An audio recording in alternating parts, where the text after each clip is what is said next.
আমার রান্নাঘরে স্বাগত। দেখুন আজকে আমি করছি আলুর খোসা, কাঁচকলার খোসা দিয়ে আর টমেটো দিয়ে ভর্তা করছি। আপনারা আমার সঙ্গে থাকুন বন্ধুরা। কড়াইয়ে তেল দিচ্ছি, একটু নেড়ে নেবো আমি তেল দিয়ে প্রথমে। এর মধ্যে আমি 4-5 কোয়ার মতন রসুন দিচ্ছি। 4-5 কোয়া রসুন দিয়েছি, এখানে ছেড়ে দিব।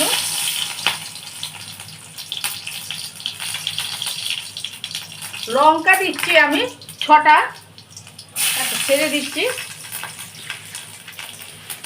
এবারে আমি টমেটো কাঁচকলা আলুর খোসা দিয়ে এইটাকে একটু নাড়বো।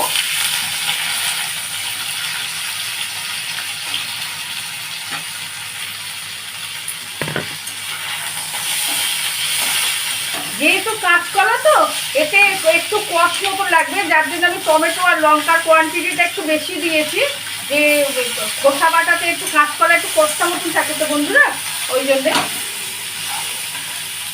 আচ্ছা, আমি একটু জল দেবো এবারে।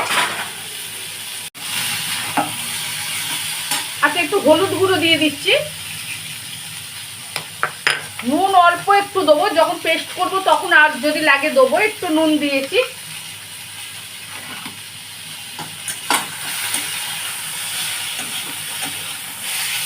আচ্ছা, আমি এবার জলটা ঢেলে দিচ্ছি। অল্পটুকু জল দেবো এতে।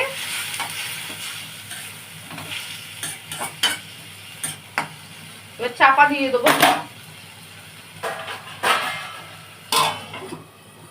কাঁচকলার খোসা, আলুর খোসা, টমেটোটা আর কাঁচা লঙ্কা রসুনটা আমার বয়েল হয়ে গেছে। আমি এবারে নামিয়ে নেব।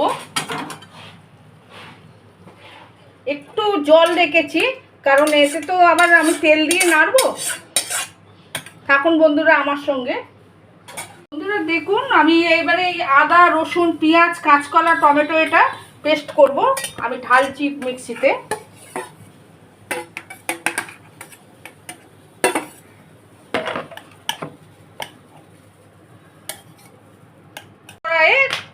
আমি আমার তেলটা হোক, এবারে আমি দেখুন এইটা পেস্ট করব।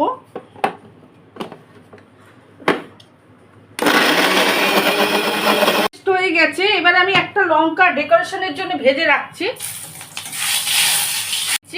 1 চামচের মতো। রসুন কুচি দিচ্ছি। এইগুলো একটু রসুন কুচিটা দিচ্ছি কেন, যে রসুনটা মুখে পড়বে বলে। 5 থেকে 6টা কোয়া আছে। আচ্ছা, আমি এই পেস্টটা দিয়ে দিচ্ছি।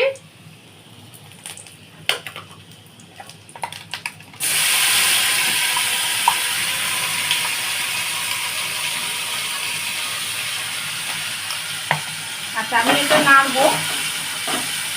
যেহেতু এখানে আমার সেদ্ধ করার সময় নুন ছিল বলে ওই জন্য আমি নুনটা এখনো পর্যন্ত দিইনি। এখানে আমি চিনি দিয়ে দিচ্ছি 1 চামচ।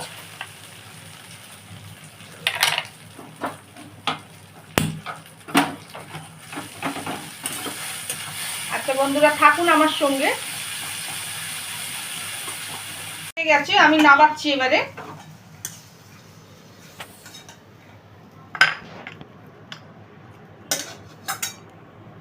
আমার যদি রেসিপিটা যদি ভালো যদি লাগে, আপনারা বাড়িতে করে খাবেন, বেশি বেশি করে শেয়ার করবেন। আমাকে যদি চ্যানেলটা যদি ভালো যদি লাগে, সাবস্ক্রাইব করবেন চ্যানেলটা, কমেন্ট, লাইক, শেয়ার সবই করবেন। আচ্ছা, আমি একটা শুকনো লঙ্কা দিয়ে দিয়েছি এর ওপর। একটু কাঁচা সর্ষের তেল দিচ্ছি বন্ধুরা, একটু সর্ষের তেল দিয়েছি। দেখুন, রান্নাটা যদি ভালো যদি লাগে বারবার কিন্তু শেয়ার করবেন আপনারা, বেশি বেশি করে শেয়ার করুন বন্ধুরা।